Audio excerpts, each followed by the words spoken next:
Welcome to Good Libations, which is our show about mixology.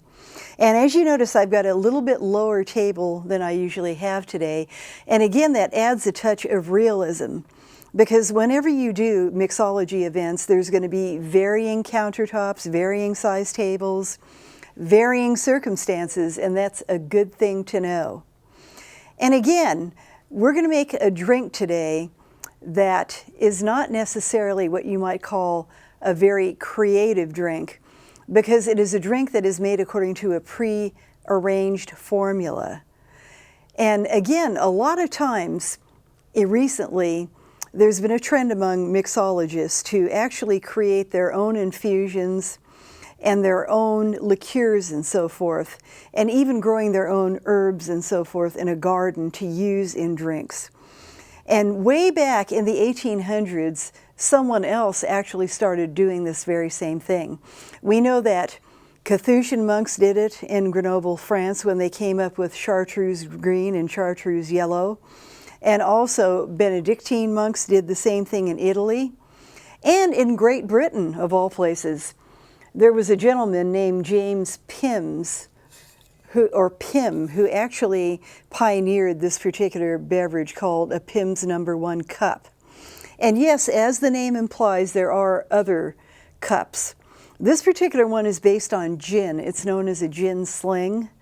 And it became immensely popular because the so-called upper crust in Britain went to different pubs, and they would like to have, beverages after the fox hunt, after the cricket match, after the polo match and so forth. So he came up with the formula that is in this particular drink.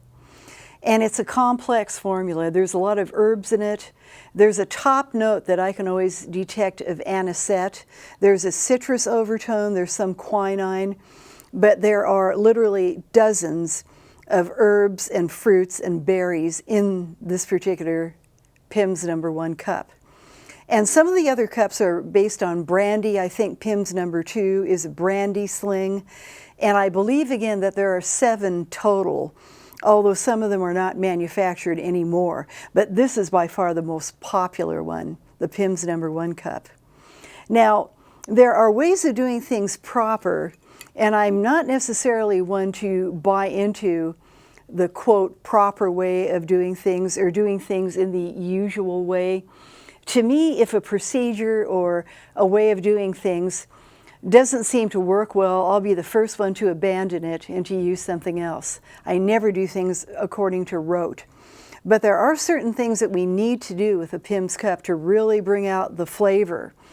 Because although we're basically just mixing this with a medium, and generally 7-Up is used or some other sort of lemon soda, ginger ale can be used, ginger beer can be used, even plain sparkling water can be used, but lemon-based sodas tend to bring out the flavor best of all. So in this particular instance, I'm using 7-Up.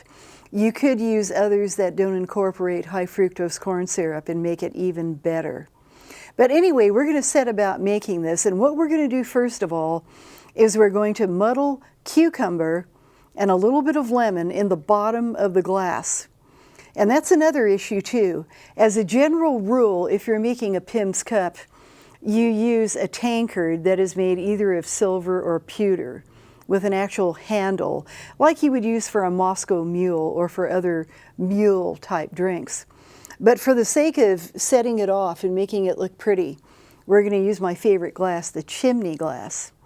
And I'm going to go ahead and fill it with ice at this particular point in time. And I have my ice, as I always emphasize, stored in a bag that keeps it cold. And again, that's very important to do because we don't want the ice to become in a melting state and to start to dilute, because then you're ruining it. And I like to add that realism of taking the ice directly from the receptacle rather than putting it in an ice bucket. Ice buckets are nice, appearance-wise, but they're not practical because you're only going to be able to make 2 drinks out of that ice bucket. Anyway, what I'm going to do, now that I filled that with ice, is in the shaker, I am going to add some Pimms, and I'm going to then cut up the cucumber and the lemon, and we are going to muddle it in the bottom of the shaker, because that way you're not damaging the glass and creating problems with pith and residue in the bottom of the glass. And all you really need to do is to cut somewhat of a thin slice of cucumber. This is a crooked one. Maybe I'll make one that's a little nicer. And I'm going to half it. And I'm going to go ahead and add it to the shaker. And then I'm going to add a bit of lemon. And very importantly, too, this type of lemon is better to use than a Meyer lemon. Meyer lemon is good in certain applications, but not particularly for a Pimm's cup. Better to use our conventional type lemon, for lack of a better term. So I'm going to go ahead and cut, again, a reasonably thin slice of the lemon. And being that it kind of broke a little bit, I'm going to divest it as is into the bottom of the shaker. And I'm going to go ahead and muddle. And because cucumber is somewhat hard, it's better to use a heavy hand with this. If I was doing raspberries or blueberries or something more delicate, it wouldn't be necessary to, but with cucumber it is, because we want to make sure that we get that flavor married into the Pimms, so that when we put it in the glass, it's going to actually already have accomplished that purpose and bring out the unique flavor. So I'm going to go ahead and add that to the glass at this point in time now, divesting the cucumber and the lemon in there. And if you wanted to, you could do that in the bottom of the glass, but I did it in the shaker anyway. So I'm going to go ahead and add the 7-Up at this point in time.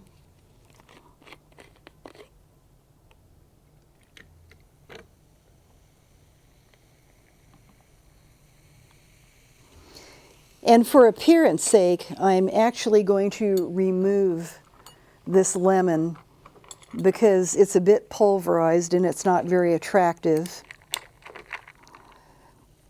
Squeezing it out a bit to get some oil out of the peel. And I'm going to add a bit more ice to top off the drink.